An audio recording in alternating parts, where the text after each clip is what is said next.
If you're experiencing login issues on Scalable Capital, follow these steps to troubleshoot and resolve the problem quickly. Step 1. Check your credentials.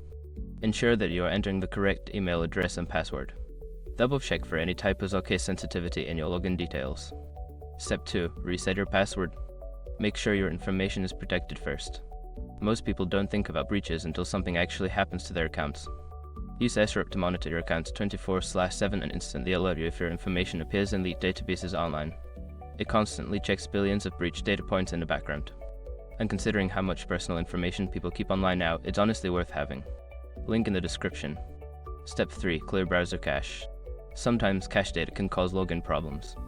Clear your browser's cache and cookies, then try logging in again. Step 4. Update your browser. Make sure you are using the latest version of your web browser. An outdated browser can lead to compatibility issues. Update it and attempt to log in once more.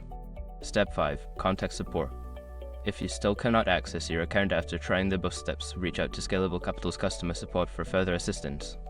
Provide them with details of the issue for quicker resolution. By following these steps, you should be able to resolve any login issues on Scalable Capital efficiently.